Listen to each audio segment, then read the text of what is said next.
नमस्कार, मैं doctor Suresh, assistant professor ABST। आज हम बीकॉम सेकेंड ईयर में इनकम टैक्स में कैपिटल गेन में प्रैक्टिकल क्वेश्चन कर रहे हैं। इनकम फ्रॉम कैपिटल गेन, इसमें हम इसके बेसिक नियम मैं पहले बता चुका हूं और उसी क्रम में अब हम ये प्रैक्टिकल क्वेश्चन कर रहे हैं। सभी छात्र ध्यान दें, जो पहले नियम बताए गए हैं उन नियमों को अच्छी तरीके से अध्ययन करें, उनको अच्छी तरीके से याद करें, उन्हीं के अकॉर्डिंग हम ये प्रैक्टिकल क्वेश्चन कर पाएंगे। तो आप सभी लोग जो पहले जितने भी जो रूल्स बताए हैं इनकम फ्रॉम कैपिटल गेन के, वो सभी रूल्स पढ़िए और उसके बाद में प्रैक्टिकल क्वेश्चन करेंगे। और फिर भी अगर कहीं कोई समझने में परेशानी हो तो मेरे व्हाट्सअप नंबर पर मुझसे संपर्क कीजिए, ताकि मैं आपकी परेशानी को दूर कर सकूँ, आपको अच्छी तरीके से समझा सकूँ। देखिए, प्रैक्टिकल क्वेश्चन इस प्रकार है, आपकी स्क्रीन पर दिखाई दे रहा होगा। श्रीमती कमला ने कुछ जेवरात 10/8/2005 को एक दलाल के माध्यम से 1,30,000 रुपये में खरीदे तथा 3,000 रुपये दलाली के अर्थात कमीशन के रूप में दिए। 20/10/2015 को ये जेवरात श्रीमती कमला देवी ने अपनी पुत्री श्रीमती सुषमा देवी को उपहार के रूप में, गिफ्ट के रूप में हस्तांतरित कर दिया गया। 20/10/2015 को इन जेवरात का उचित बाजार मूल्य 8,60,000 रुपये था। 15/6/2018 को श्री सुषमा ने ये जेवरात 12,50,000 रुपये में बेच दिए। कर निर्धारण वर्ष 2019-20, हम 2019-20 के अकॉर्डिंग क्वेश्चन सोल्व कर रहे हैं। कर निर्धारण वर्ष 2019-20 के लिए श्रीमती सुषमा ने होने वाली पूंजी लाभ अर्थात कैपिटल गेन की राशि की गणना करनी है। 2005-6, 2015-16 व 2018-19 में इंडेक्स नंबर इस प्रकार हैं 117, 254 और 280। यहाँ पर देखिए, प्रैक्टिकल क्वेश्चन नीचे शो किया गया है। Competition of long term capital gain for the assessment year 2019 और 20। यहाँ पर सेल्स कंसिडरेशन ऑफ ज्वेलरी का हमने कितने रुपए में सेल्स की थी? देखिए, ऊपर दिया हुआ है कि 12,50,000 रुपये में श्रीमती सुषमा देवी ने इन ज्वेलरी को सेल कर दिया था, अर्थात बेच दिया था। तो 12,50,000 रुपये less index cost of equation. Index cost of equation में हमारे पास देखिए भाई, किस डेट को इन्होंने खरीदे थे? 10/8/2005 को इन्होंने 1,30,000 रुपये में एक दलाल के माध्यम से खरीदे और 3,000 रुपये इस पे दलाल का कमीशन के रूप में चुकाए गए। अर्थात टोटल कॉस्ट उनकी क्या हुई? देखिए, रेड पेन से इंडिकेट भी किया हुआ है। 1,30,000 प्लस में 3,000, 1,33,000 रुपये में उनकी टोटल कॉस्ट पड़ी। अर्थात हमारे पास ज्वेलरी की जो टोटल कॉस्ट आई वो 1,33,000 रुपये हुई। यहाँ पर देखिए, अब वर्तमान में इसकी कॉस्ट कितनी होनी चाहिए? तो 1,33,000 इंटू वर्तमान हमारे पास इंडेक्स नंबर कितना है? देखिए, वर्तमान से आज से 2018-19 से है, तो 2018-19 में हमारा इंडेक्स नंबर क्या है? 280। और जिस वर्ष हमने ये परचेज किए थे उस वर्ष इंडेक्स नंबर कितना था? 117। तो 1,33,000 इंटू 280 अपॉन 117, इसको हम सोल्व करेंगे तो हमारे पास आ गया 3,18,000 रुपये। तो 3,18,291 रुपये।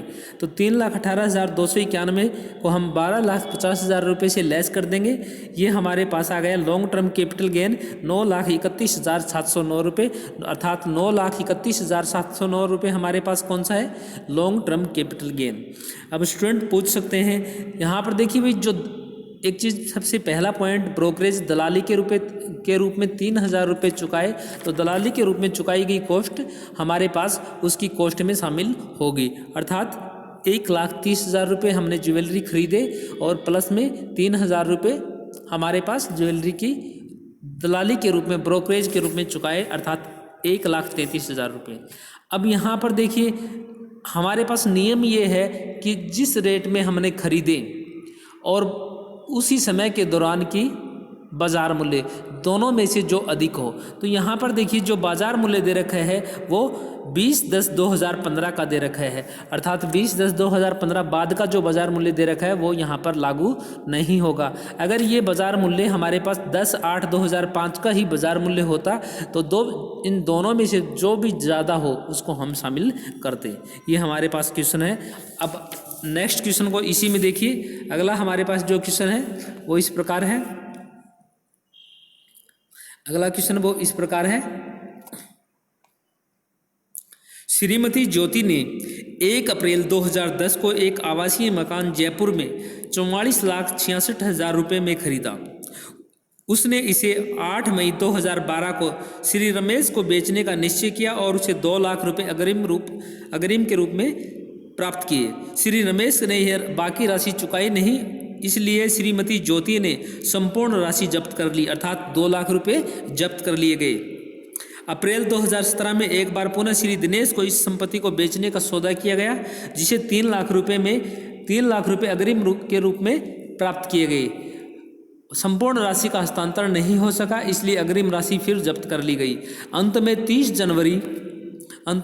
जनवरी 2019 को यह मकान श्री महेश को 90 लाख रुपए में बेच दिया। उक्त व्यवहारों को श्रीमती ज्योति के कर निर्धारण वर्ष 2019-20 के लिए कर योग्य पूंजी लाभ की गणना कीजिए। तो देखिए भाई, यहाँ पर 2010-11, 2012-13 और 2018-19 का इंडेक्स नंबर 167, 200 और 280 रुपये है। इस क्वेश्चन को हम सोल्व कीजिए। Competition of long term capital gain for the assessment year 2019-20। Sales price हमारे पास दी हुई है। 30 जनवरी 2019 को 90 लाख रुपये में सेल कर दिया, अर्थात 90 लाख रुपये आ गए। उसके बाद less cost of equation purchase price for house 44,66,000 रुपये, क्योंकि इस मकान को 44,66,000 रुपये में 1 अप्रैल 2010 को खरीदा गया था। लेस यहाँ पर देखिए एडवांस मनी एक जो first time advance money receive होती है वो हम लेस करेंगे। तो देखिए फर्स्ट टाइम एडवांस मनी कितनी रिसीव हुई हमें 2 लाख रुपये, तो 2 लाख रुपये लेस कर दोगे तो 44,66,000 में से 2 लाख लेस कर दिया हमने। हमारे पास जो कॉस्ट आ गई वह 42,66,000 रुपये। Index cost of equation under section 48 के अकॉर्डिंग यहाँ पर देखिए 42,66,000 इंटू 280 यानी वर्तमान इंडेक्स अपॉन जिस वर्ष में हमने परचेज किया था 167, इसको हम सोल्व करोगे तो हमारे पास आ गया 71,52,575 रुपये। ये हमारे पास जो कॉस्ट है उस कॉस्ट में सेल्स प्राइस में से लेस कर देंगे। मकान की सेल्स प्राइस हमारे पास 90 लाख रुपए है। 90 लाख रुपए में से कॉस्ट ऑफ इक्विजिशन लेस करेंगे तो हमारे पास 18,47,425 रुपये क्या आ गया, लॉन्ग टर्म कैपिटल गेन। ये हमारे पास लॉन्ग टर्म कैपिटल गेन आ गया। देखिए भाई, यहाँ पर जो अग्रिम राशि हमने 2 बार प्राप्त की गई है, पहली बार जो अग्रिम राशि प्राप्त करेंगे उसको मकान की कॉस्ट में से यानी जिस कॉस्ट से हमने खरीदा है उस कॉस्ट में से लेस करेंगे, और सेकंड बार जो हमने अग्रिम राशि प्राप्त की गई है वो इनकम फ्रॉम अदर सोर्सेज में टैक्सेबल होगी। ये क्वेश्चन है। इस क्वेश्चन को देखिए, ध्यान से देखिए। यहाँ पर हमने उसी अकॉर्डिंग क्वेश्चन किया है जिस अकॉर्डिंग नियम बताए गए हैं। यहाँ पर कॉस्ट ऑफ इक्वेशन कैलकुलेट करने के लिए हमारे पास जो इंडेक्स नंबर दिए हुए होते हैं, अगर दिए हुए नहीं हैं तो आप लोग ध्यान दीजिए, कॉस्ट ऑफ इक्वेशन कुछ ईयर के तो आपको याद होने ही चाहिए। जैसे वर्तमान वर्ष का जो इंडेक्स नंबर है 280 वो याद होना चाहिए। इससे पहले के 2-3 वर्ष के इंडेक्स नंबर हमारे पास याद होने चाहिए ताकि हम प्रैक्टिकल क्वेश्चन करने में हमारे पास कोई परेशानी नहीं हो। यहाँ पर देखिए, अगर कोई वस्तु खरीदी जाती है उसके साथ में ही कोई खर्चा किया जाता है, कोई एक्सपेंसेस किया जाता है, वो उस वस्तु की कॉस्ट में ऐड हो जाएगा। अर्थात हमने उस वस्तु को खरीदने में कितने रुपए चुकाए उस कॉस्ट में ऐड हो जाएगा, और बाद में अगर हमने कोई खर्चा किया गया वो ऐड नहीं होगा। यहाँ पर ये चीज़ ध्यान देने योग्य बात है। और इसी अकॉर्डिंग प्रैक्टिकल क्वेश्चन मैं आप लोगों को और दूंगा। आप लोग इन प्रैक्टिकल क्वेश्चन को समझने की कोशिश कीजिए ताकि आप लोगों को कोई भी परेशानी हो तो मुझसे पूछिए। यहाँ पर देखिए छात्र ध्यान दे, इनकम फ्रॉम कैपिटल गेन के जो भी प्रैक्टिकल क्वेश्चन करने हैं उससे पहले हमें सारे नियम पढ़ने होंगे। सबसे पहले हमें किस प्रकार की प्रॉपर्टी का पहला नियम यही है कि प्रॉपर्टी ट्रांसफ़र होनी चाहिए। उसके बाद में उस ट्रांसफ़र होने से कैपिटल गेन की उत्पत्ति होनी चाहिए। इन सभी नियम को हम पढ़ेंगे। उसके बाद में लॉन्ग टर्म है या शॉर्ट टर्म है, इन चीज़ों के बारे में भी एक्सप्लेनेशन करोगे कि लॉन्ग टर्म कैपिटल गेन है या शॉर्ट टर्म कैपिटल गेन है। यहाँ पर अगर लॉन्ग टर्म कैपिटल गेन है तो लॉन्ग टर्म के अकॉर्डिंग सोल्व करोगे, अगर शॉर्ट टर्म कैपिटल गेन है तो शॉर्ट टर्म के अकॉर्डिंग हम क्वेश्चन को सोल्व करेंगे। यहाँ पर स्टूडेंट एक बार प्रैक्टिकल क्वेश्चन कीजिए, अगर फिर भी नहीं समझ में आए तो मुझसे संपर्क कीजिए और आप मेरे व्हाट्सअप नंबर पे क्वेश्चन की डिटेल डाल सकते हो या फिर मेरे को कॉल करके इस प्रकार की कोई समस्या हो उससे मुझे पूछ सकते हो, तो पूछिए, कोई भी समस्या हो मैं आपको उसका सॉल्यूशन करूँगा। Thank you.